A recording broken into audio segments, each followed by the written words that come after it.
Alrighty, hello everyone. Welcome to this bonus lecture for Section 3 of Abstract Modern Algebra. So in this bonus lecture, we will look at writing three separate programs using Maple that will find the following. The first one being the generators of the cyclic group Z of n. The second one is testing if a group UN is cyclic, and if it is, finding its generators. And the third one is finding generators of a cyclic group A.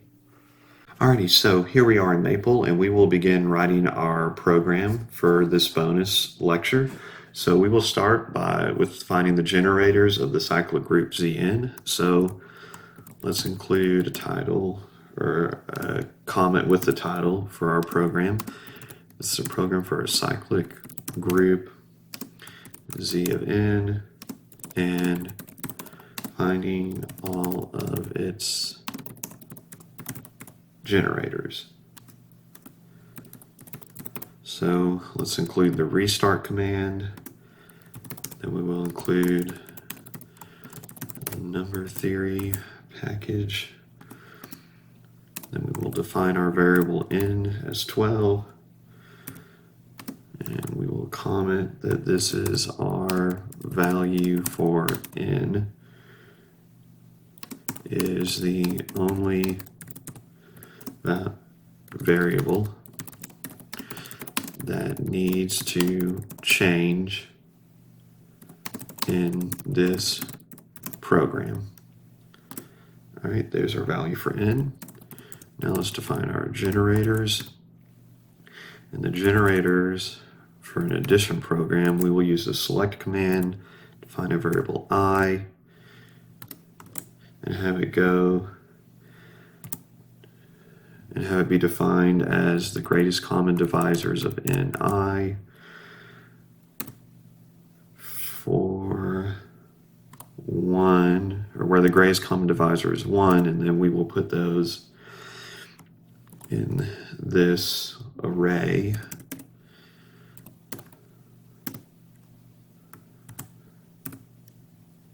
because we'll comment out this selection, or comment on this selection will find all the integers of the set that are prime to n for a group with addition. These are our generators, and there are our generators for the group. So we could technically finish here, but I wanted to take this program a little further and have it output text to us with the generators in a format like you would see in a textbook. If you remember, that was with symbols that were like greater than and less than, and it encloses what our generator is. So we are going to define a string of text that will print us that output.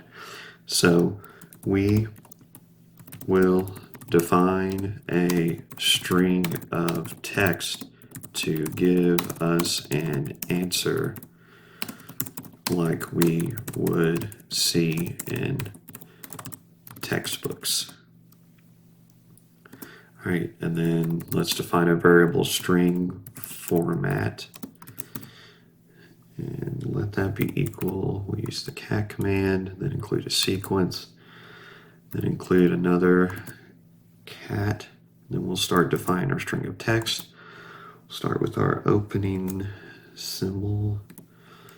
We'll include a conversion, define a variable g in a string, and then include our closing symbol.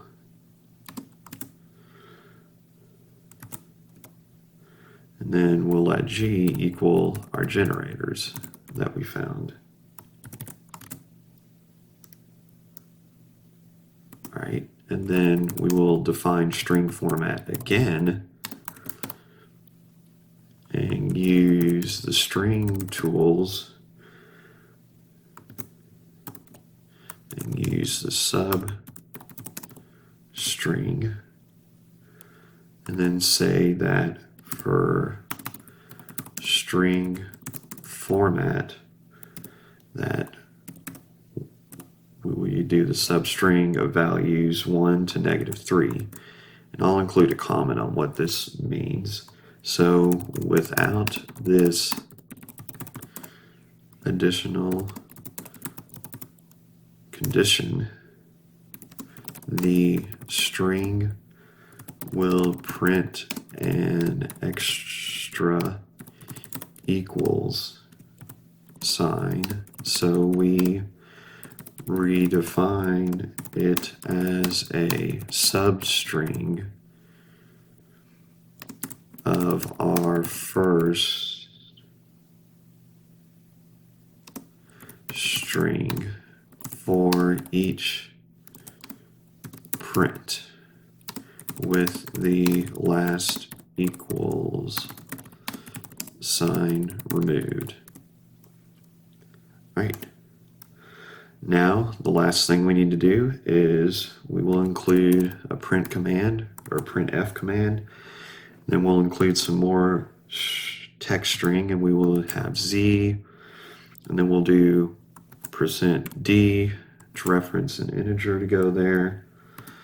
Then we'll have equals, and we'll do %s to reference a string, and then /n in our text. Then this will be for n, which will be our integer, and then string format will be our string that will go in the %d and %s. So just include a happy closing comment. Here are our cyclic groups. And would you look at that? That's the same format that you would see in a textbook. If we were seeing this in a textbook and we were looking for the generators of the cyclic group Z12, we would see it in this format: Z12 equals cyclic group of 1, cyclic group of 5, 7, and 11.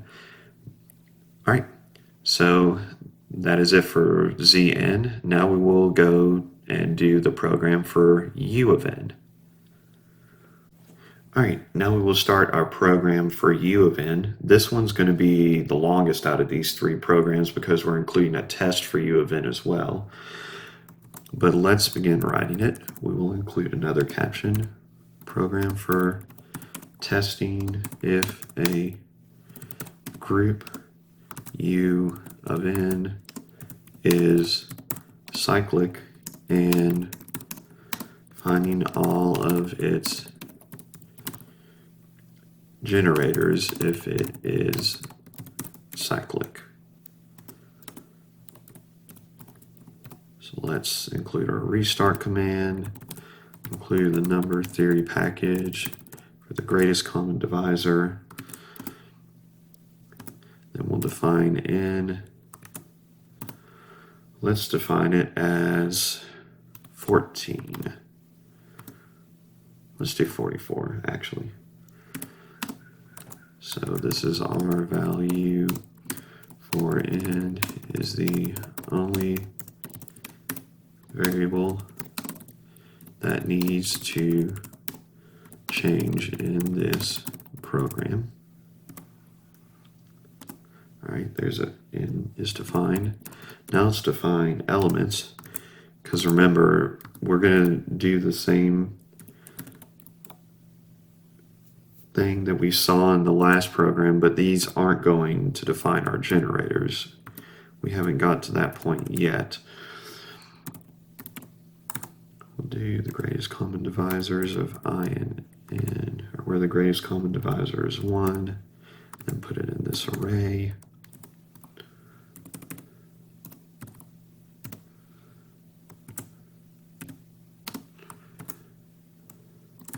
So we are finding our elements for the group U of n. All right, now we define a variable phi of n, and we'll let that equal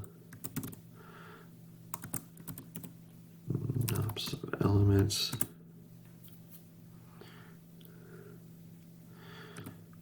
And we are going to use the equation phi n to find our generators.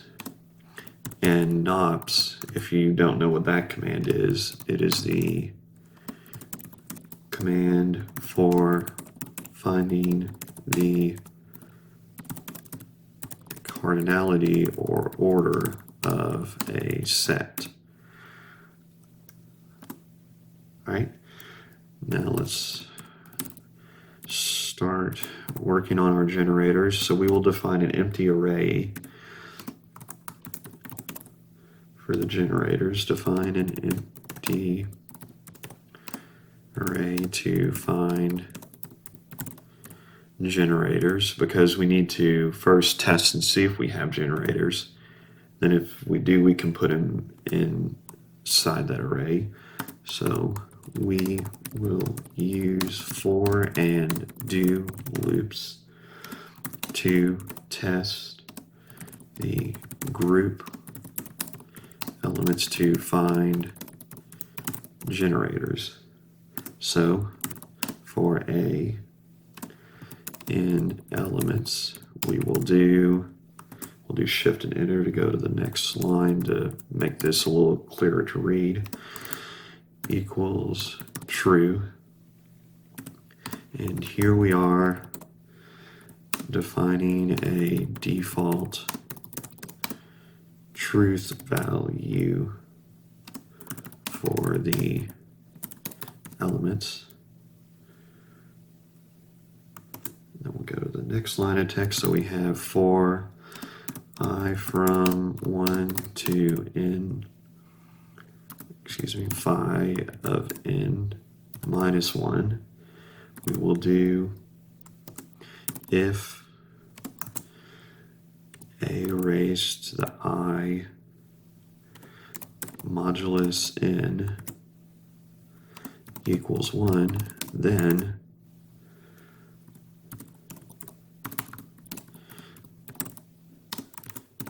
the generator is false.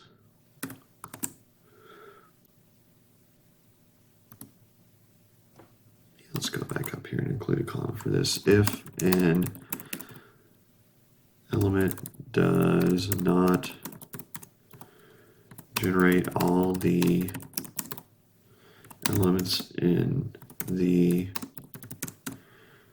group, it is assigned a false value. And we'll include a comment for this. This runs through all the elements in UN to test for generators. And this is our condition that an element is not a generator. In other words, it doesn't generate the whole group. All right, going back down here, we will end our if statements and in our do statements. All right, something is wrong here.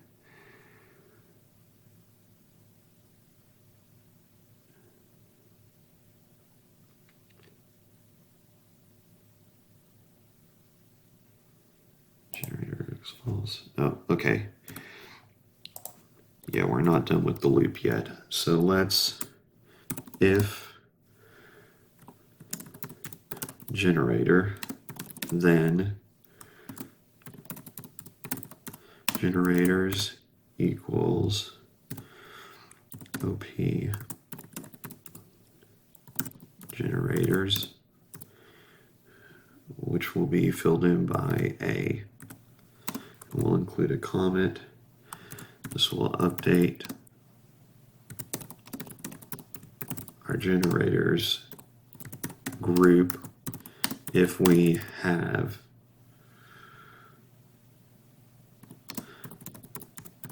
generators.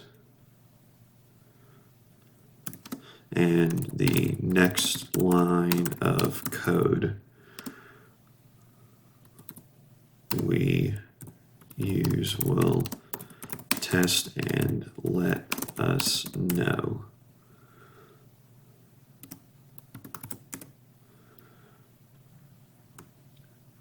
Now we will end our if statement and then end our do. And we'll include a colon because if we include a semicolon here at the end of this, it's going to print out all the generator truth and false values, or all the generator true values, excuse me. All right, now we're good. Now, let's include our test to see if our group is cyclic. If this message prints, then the group is not cyclic and you have no generators. So if generators equals an empty array, then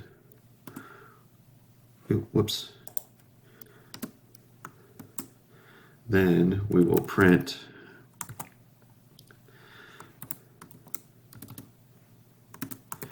this group is not cyclic. Then we will end our if statement. Okay, so 44 is not, or u of 44 is not cyclic. So let's try a different element and see if it is cyclic. Let's try 40, no, let's do 45. So let's restart our program. Go back through everything. All right, let's see if our test works out. Okay, this group is not cyclic either. Well, okay, we'll do one that I know works for this, 11, because this can help me tell if either my program is not working right or, okay, we didn't get the message. So, yep, this program is working up to this point. So now we will just print out our text for our generators like we would see in the textbooks. And I'm going to go back and just copy what we did for z of n and not have to type it all out again. And then the only thing we'll change is down here in the printf, we will change this to u %d equals, and then that should be good. So let's run through these strings and get them defined, then print it out, and yep, there are our generators. So this is our program for testing if a group u of n is cyclic, and then printing out its generators in a format like we would expect to see. So now we'll do a program for the cyclic group of A. All right, so our last program is we are going to find the generators of a cyclic group A. So include our restart command and include number theory. All right, we'll define n, and we'll let it be, let's actually let it be 44. And we will add a comment, the order of the cyclic group A. This is the only value that needs to change in the program. All right, and then our generators are going to be, we're going to start with an empty array. So we will define an empty array for the generators to put new ones in. And then we will use a for and do loop to find our generators. All right, so we have for k from 1 to n do if the greatest common divisor of k and n equals 1, then we'll include a comment here, generators will be prime to n. Then our generators will get updated. Do op or op generators, then include a string of text, because these generators are in the form AK. So we'll include this string of text to define them that way. So this outputs generators in the form A raised to the K. And then we will end our if statement and then end our do statement. All right. And then we will just copy the string text again.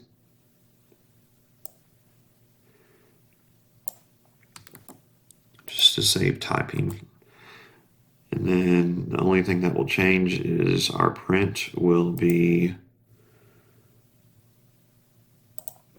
we'll have our cyclic group of A, and then we do not need N in this, we just need our string of text. But we'll have to go back through, press enter, run everything, get everything defined, and then, before I forget, we're going to need an equal sign. There we go. Yes. All right, let's see what we get. And there are our generators for this cyclic group with this order. All righty. Hey guys, that is it for this bonus lecture. Thank you guys so much for watching. Please leave a like and comment if you have any thoughts. Thank you.